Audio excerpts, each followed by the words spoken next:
nous avons attendu de part et d'autre ces rumeurs et ces informations qui émanent des presses ou bien des sources même officielles, soit de l'armée française aussi bien que de l'armée malienne, qu'il a eu des frappes.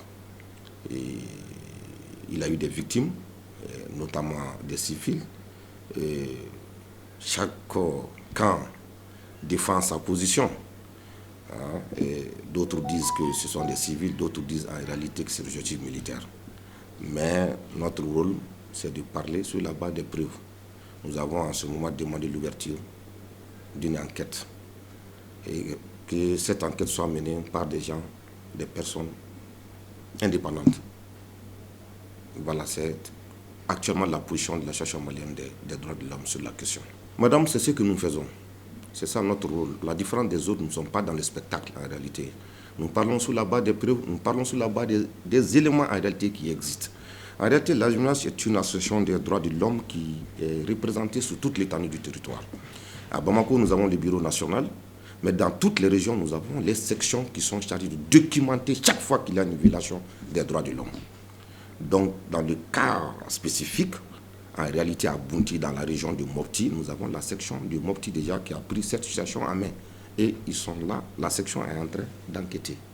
Pour le moment, c'est normal, parce qu'elle est mise en cause par d'autres partis. Elle a les moyens quand même, elle a le droit de se défendre. Elle a le droit de se défendre, mais notre rôle, c'est de ne pas accuser X ni Y. Notre rôle, c'est d'être sur le terrain, de vérifier les informations, citer les responsables à partir du moment où il y a des victimes. Maintenant, notre démarche n'est pas de dire que la France a commis cette frappe. C'est en complicité avec la Roumanie, elle a raison et elle a tort. Mais les enquêteurs qui sont sur le terrain, nos représentants qui sont là-bas, quand ils vont nous faire remonter les informations, en ce moment, nous allons rendre ce rapport public. Nous l'avons toujours fait, c'est ce que j'ai dit même ailleurs. Le droit de l'homme est un chantier très vaste.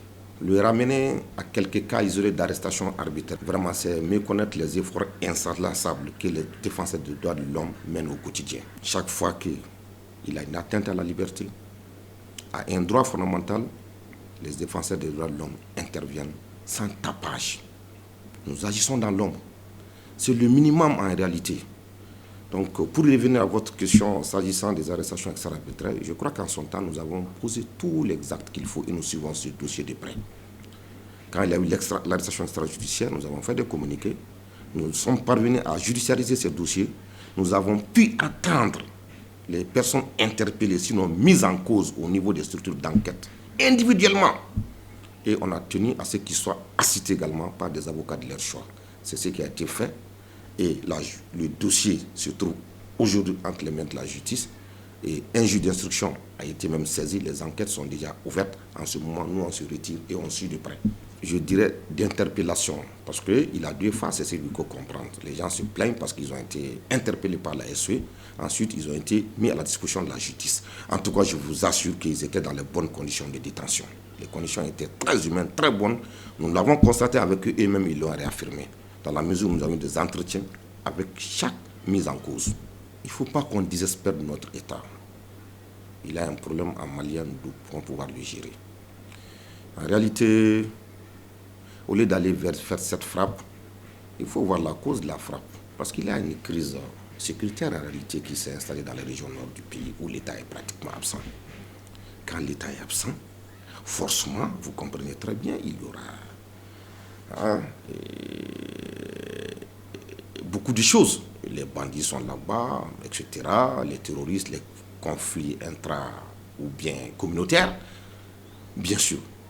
Donc, notre rôle, c'est de chercher à faire en sorte que l'État puisse reconquérir l'ensemble de son territoire.